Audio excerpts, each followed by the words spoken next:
Assalamualaikum warahmatullahi wabarakatuh. Halo anak-anak semua. Hari ini kita akan belajar matematika tentang pengolahan data di bagian ketiga, yaitu tentang menafsirkan sajian data. Sebelum mulai belajar, kita berdoa terlebih dahulu ya. Berdoa dimulai.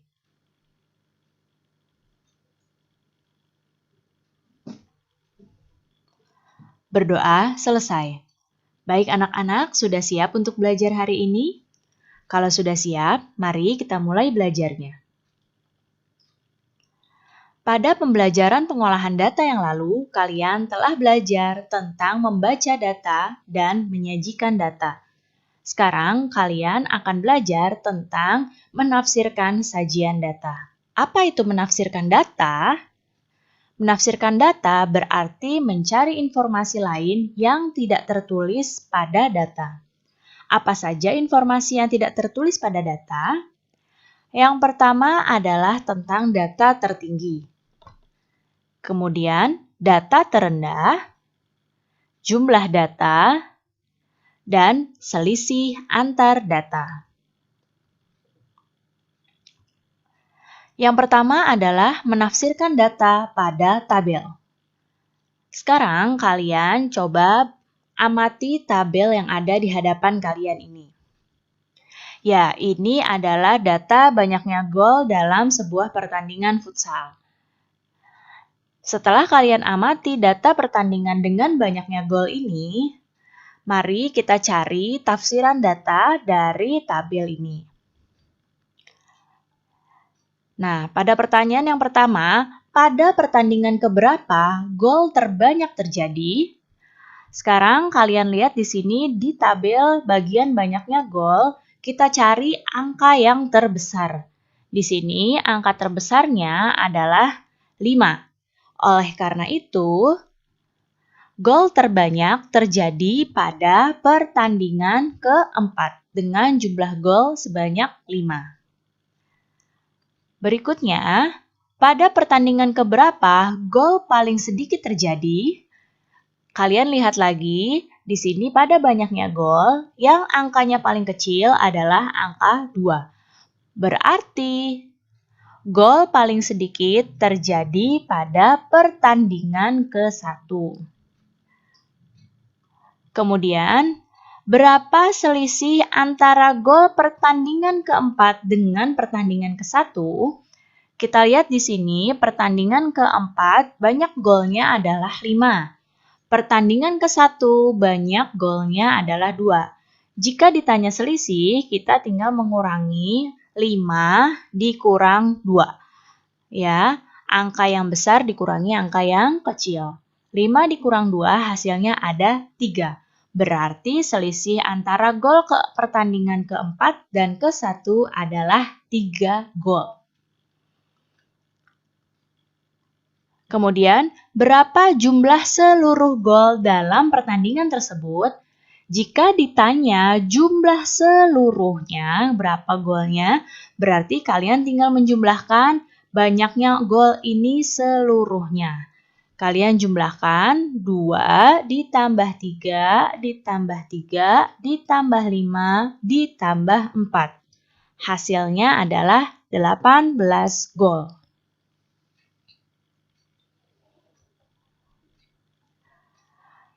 Berikutnya adalah menafsirkan data pada diagram gambar.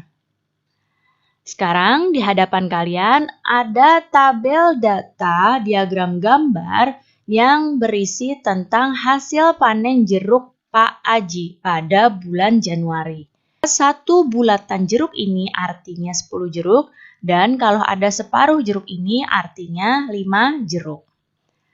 Sebelum kita masuk ke pertanyaan, kita tafsirkan dulu jumlah ini seluruhnya. Nah, yang pertama di sini jeruk yang bulatnya ada 4. Berarti 4 kita kali dengan 10. Nah, di sini ada jeruknya yang separuh 1. Berarti ditambah, kalau 1 ini 5 ya, berarti ditambah 5. 4 dikali 10, 40 ditambah 5, hasilnya 45. Kemudian yang minggu kedua.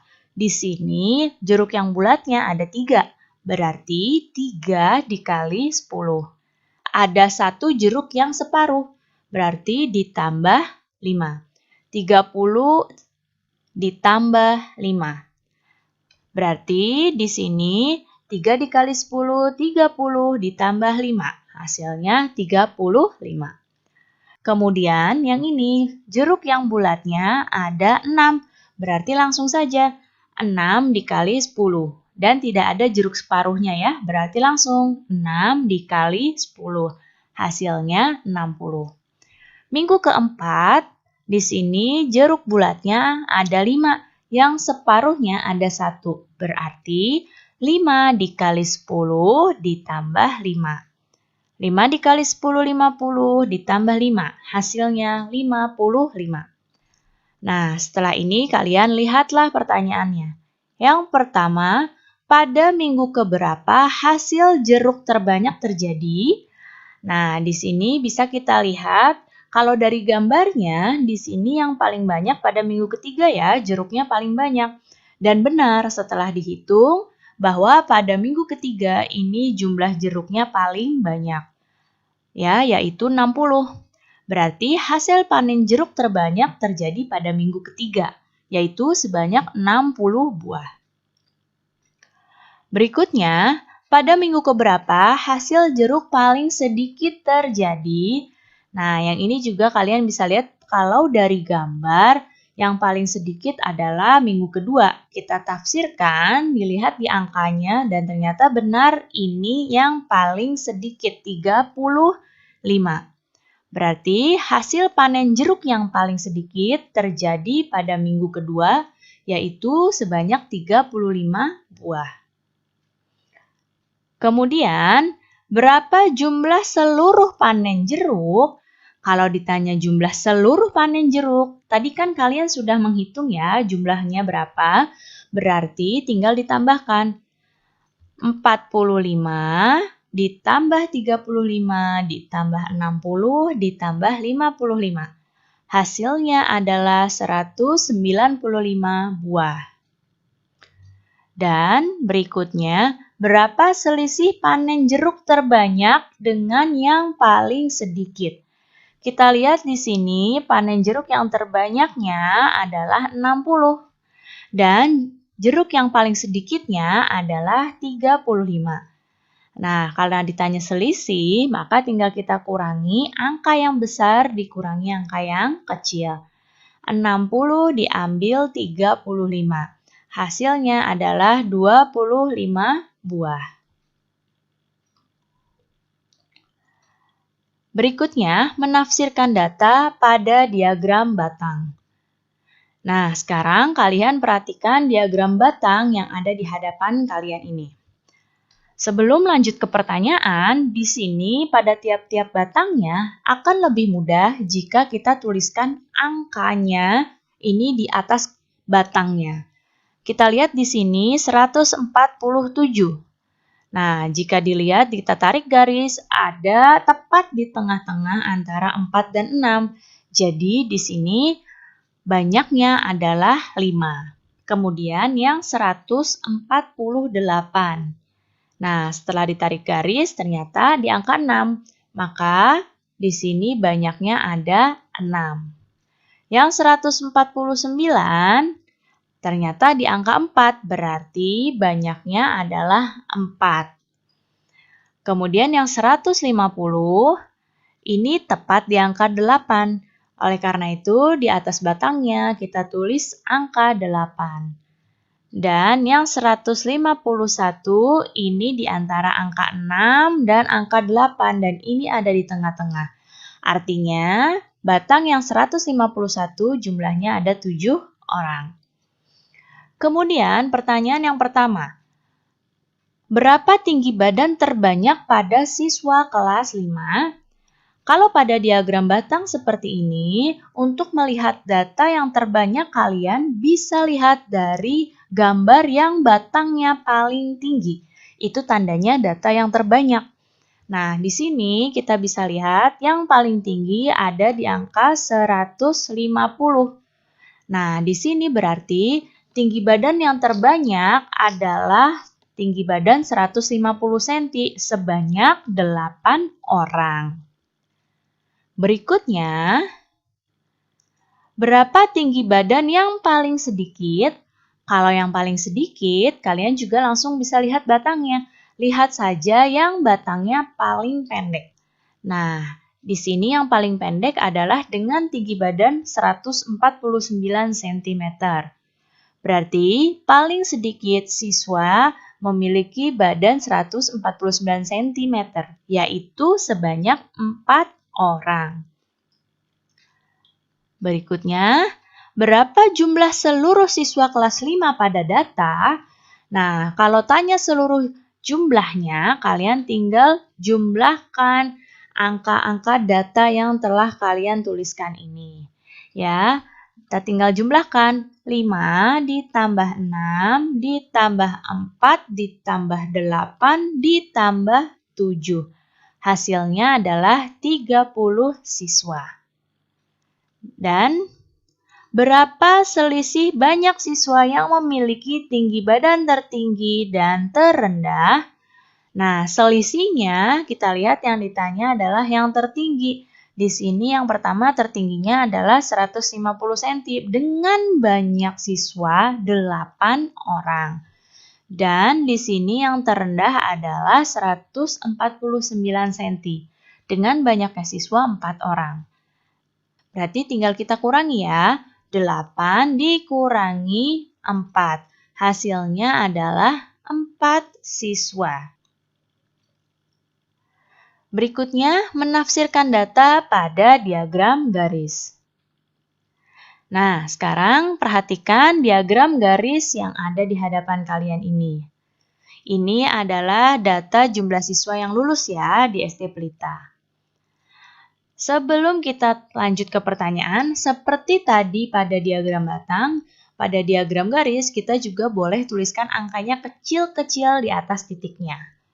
Nah, yang 2012 ini ada 45, yang 2013 ini titik temunya ada di angka 50, 2014 ini adalah 40, 2015 ini adalah 60 dan 2016 ini adalah 55. Kemudian pertanyaannya, pada tahun berapa siswa paling banyak lulus? Nah, bisa kalian lihat di sini pada titik yang tertinggi karena yang ditanya adalah yang paling banyak. Yang pada titik tertinggi di sini ada di angka 60. Oleh karena itu, siswa yang paling banyak lulus yaitu pada tahun 2015, yaitu sebanyak 60 siswa. Kemudian, pada tahun berapa siswa paling sedikit lulus? Ini pun sama, karena yang ditanya paling sedikit berarti kalian cari yang titiknya paling bawah. Ternyata di sini yang titiknya paling bawah ada di angka 40. Berarti siswa yang paling sedikit lulus tahun 2014 yaitu sebanyak 40 siswa.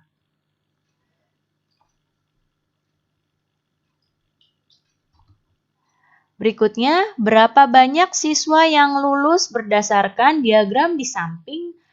Karena ditanya berapa banyak seluruhnya, kita tinggal jumlahkan yang tadi kita sudah tafsirkan angkanya. Nah, yang ini. 45 ditambah 50 ditambah 40 ditambah 60 dan ditambah 55. Hasilnya adalah 250 siswa. Kemudian, berapa penurunan kelulusan yang terjadi antara tahun 2015 ke 2016? Nah, bisa kalian lihat di sini penurunan kelulusan di sini pada tahun 2015 ada 60, 2016 ada 55. Untuk mencari penurunannya, di sini sama dengan cara mencari selisih. Tinggal kita kurangi antara 60 dikurangi 55. Jadi selisihnya adalah 5 siswa. Berikutnya, menafsirkan data pada diagram lingkaran. Berikut ini adalah data diagram lingkaran nilai ulangan matematika dari 40 siswa. Bisa kita lihat di sini yang dapat nilai 6 ada 20%, nilai 7 15%, nilai 8 40%, nilai 9 20%, dan nilai 10 5%. Sekarang kita tafsirkan dulu menjadi angka, persentasenya kita ubah jadi angka. Berapa jumlah siswa pada masing-masing nilai? Nah, di sini kan hanya persen ya, oleh karena itu harus kita ubah dulu.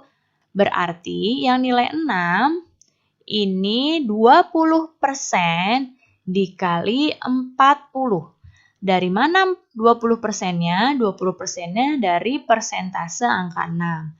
40-nya ini dari nilai sebanyak 40 siswa. 20% artinya 20 per 100 dikali 40. 40 ini tidak bisa dibagi 100, berarti kita kalikan yang atas ya. 20 dikali 40. Hasilnya adalah 800 per 100. Ini penyebutnya kita samakan, kita tulis lagi di sini. Hasilnya adalah 8 siswa. Berarti yang dapat nilai 6 ada 8 siswa. Kemudian yang nilai 7 ada 15%. Berarti nilai 7 ini 15% dikali 40. 15% adalah 15 per 100 dikali 40. Ini juga sama, 15 kita kalikan dengan 40. Hasilnya adalah 600 per 100. Ini dibagi ya, 600 dibagi 100, hasilnya 6 siswa. Kemudian yang dapat nilai 8 ada 40%. 40% dikali 40. 40% adalah 40 per 100 dikali 40. Berarti 40 dikali 40 hasilnya 1600 dibagi 100. Berarti hasilnya adalah 16 siswa. Yang dapat nilai 9 ada 20%. 20% dikali 40. Ini sama ya seperti yang nilai 6. 20 per 100 dikali 40. Hasilnya 800 per 100. Jawabannya dapat 8 siswa. Dan yang dapat nilai 10 yaitu 5% dikali 40. 5%-nya 5 per 100 dikali 40. Sama dengan 5 dikali 40 hasilnya adalah 200 dibagi 100. Jawabannya adalah 2 siswa. Sekarang ada pertanyaan lagi, berapa jumlah siswa yang mendapatkan nilai terbanyak? Dapat kalian lihat di sini, nilai yang terbanyak ini adalah 16 siswa, yaitu pada nilai 8. Berarti paling banyak siswa mendapatkan nilai 8. Kemudian yang berikutnya, berapa jumlah siswa yang mendapatkan nilai paling sedikit? Nah, yang paling sedikit, yang paling kecil di sini adalah 5%.